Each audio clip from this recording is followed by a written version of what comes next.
ଆଜିଠାରୁ ରାଜ୍ୟରେ ବିଭିନ୍ନ ସ୍ଥାନରେ ବର୍ଷା। ପଶ୍ଚିମା ଝଡ଼ ପ୍ରଭାବରେ ସପ୍ତାହ ପର୍ଯ୍ୟନ୍ତ ରାଜ୍ୟରେ ବିଭିନ୍ନ ସ୍ଥାନରେ ବିଜୁଳି ଘଡ଼ଘଡ଼ି ସହ ବର୍ଷା ହୋଇପାରେ ବୋଲି ପାଣିପାଗ ବିଭାଗ ପୂର୍ବ ଅନୁମାନ କରିଛି।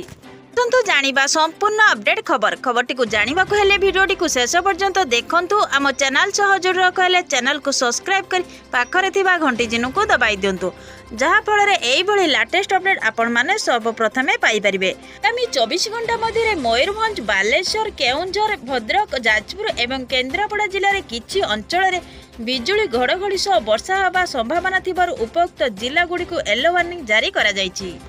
ଏପଟେ 20 ତାରିଖରୁ ଉତ୍ତର ଓଡ଼ିଶା ବିସ୍ତୃତ ଅଞ୍ଚଳରେ ବର୍ଷାର ସମ୍ଭାବନା ରହିଛି। ପାଣିପାଗ ବିଶେଷଜ୍ଞ ପ୍ରଫେସର ସୁରେନ୍ଦ୍ରନାଥ ପଶୁପାଳ କହିଛନ୍ତି ଯେ ଉତ୍ତର ଓଡ଼ିଶାରେ 20 ତାରିଖରୁ 23 ତାରିଖ ପର୍ଯ୍ୟନ୍ତ ବିଜୁଳି ଘଡ଼ଘଡ଼ି ସହିତ ବର୍ଷା ହୋଇପାରେ। ଭଦ୍ରକ, ବାଲେଶ୍ୱର, ମୟୂରଭଞ୍ଜରେ ଏହି 4 ଦିନରୁ ସବୁଠାରୁ ଅଧିକ ବର୍ଷା ହୋଇପାରେ। ତେବେ ଯାଜପୁର, କେଉଁଝର ଓ ଢେଙ୍କାନାଳରେ 30 ମିମି ଓ ସୁନ୍ଦରଗଡ଼, ଝାରସୁଗୁଡ଼ା, ଦେବଗଡ଼, ଅନୁଗୁଳ, କେନ୍ଦ୍ରାପଡ଼ା ଓ ଆଭ୍ୟନ୍ତରରେ କଟକ 5.15 ମିମି ପର୍ଯ୍ୟନ୍ତ ବର୍ଷା ହୋଇପାରେ। ଏହିପରି ଦକ୍ଷିଣ ଓଡ଼ିଶାରେ ଆଭ୍ୟନ୍ତରୀଣ ଗଞ୍ଜାମ, ଗଜପତି ଓ ଫୁଲବାଣୀରେ କାଁ ଭାଁ କିଛି ସ୍ଥାନରେ ହାଲୁକା ବର୍ଷା ହୋଇପାରେ। 19 ତାରିଖରେ ଭଦ୍ରକ ଓ ମୟୂରଭଞ୍ଜର ଅଳ୍ପ କିଛି ସ୍ଥାନରେ ପାଗ ମେଘୁଆ ରହିବା ସହ ବିଜୁଳି ଓ ଘଡ଼ଘଡ଼ି ସହିତ ବର୍ଷା ହୋଇପାରେ।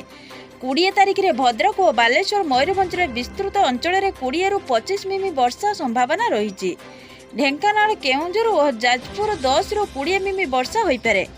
21 ତାରିଖରେ ବର୍ଷା କମିବ। ଭଦ୍ରକ, ଯାଜପୁର ଓ ବାଲେଶ୍ୱର ଅନେକ ସ୍ଥାନରେ 10ରୁ 15 ମିମି ବର୍ଷାର ସମ୍ଭାବନା ଅଛି। କେନ୍ଦ୍ରାପଡ଼ା ଓ ଢେଙ୍କାନାଳରେ 5ରୁ 10 ମିମି ବର୍ଷା ହୋଇପାରେ। 22ରେ ଭଦ୍ରକ, ବାଲେଶ୍ୱର ଓ 23ରେ ଭଦ୍ରକ, କେନ୍ଦ୍ରାପଡ଼ାରେ ବିସ୍ତୃତ ଅଞ୍ଚଳରେ ସ୍ୱଳ୍ପରୁ ମଧ୍ୟମ ଧରଣର ବର୍ଷା ହୋଇପାରେ। 23 ତାରିଖ ସନ୍ଧ୍ୟା ପରେ ବର୍ଷା ଛାଡ଼ିଯିବ। 24 ତାରିଖ ଯାଏଁ ସ୍ୱଳ୍ପରୁ ମଧ୍ୟମ ଧରଣର ବର୍ଷାର ସମ୍ଭାବନା ଅଛି ବୋଲି ପାଣିପାଗ ବିଭାଗ ପୂର୍ବ ଅନୁମାନ କରିଛି। 22 ତାରିଖ ଯାଏଁ ୟେଲୋ ୱାର୍ଣ୍ଣିଂ ଜାରି କରାଯାଇଛି।